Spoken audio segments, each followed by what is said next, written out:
Hi, today we're talking about an extension of the utilization of the Heartbeam Technique, which is a free offering on my website. This technique was originally developed as a means of overcoming depression, for which it works excellently. However, it can also be, for those of you not suffering from depression or anything else, it can also be used as a method for manifesting.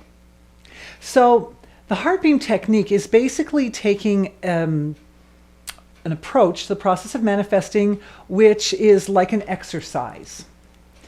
And the principle works in a very simple way. Whatever it is that your heart desires, you bring up the impression or idea of that thing which your heart desires, and you let it literally physically fall into the space of the chest. And in that space, this energy frequency or structure of the chest is designed to turn anything basically into a very high frequency of love. When the idea or desire falls into the chest, it is received the way a child is received onto the lap of mother, without judgment, without expectation, only love. So it's like, come here, come. So you bring that desire into this heart area of the physiology. And then the nature of the heart is it transforms all energy frequencies into love. So the more the desire comes in, the more the love in the heart expands.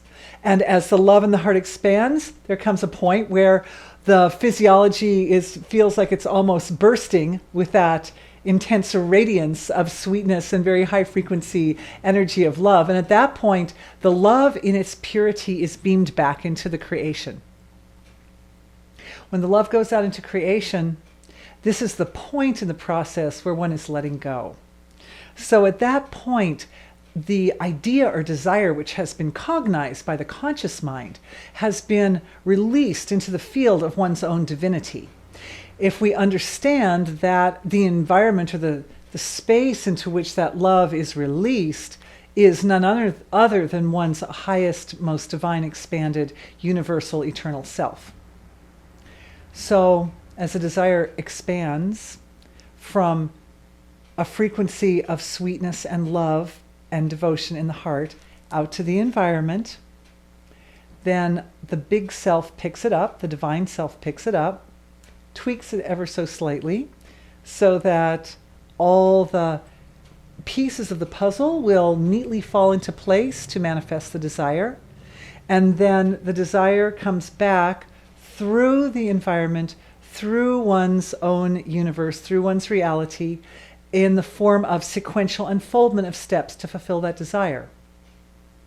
This isn't very different from the more abstract way in which we've been looking at the manifesting process, as using the conscious mind to cognize the desire, to release that desire into the absolute, into the field of pure being, and then to allow the physiology, which is the antenna of divine cognition, to receive the desire back in a way which activates the brain to come up with the principles or ideas or decisions or thoughts which lead you to fulfill that particular desire.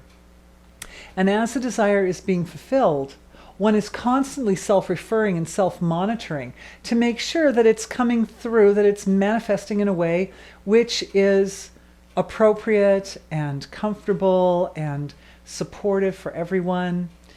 And sometimes the desire needs to be tweaked from the level of the conscious mind and given back again. And that's okay.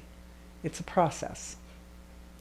Anyway, thank you for the question. I really appreciate it. And I hope that this video helps to answer it. May this video be a nice tool for everyone to use in their own pursuit of manifesting from consciousness. Thank you.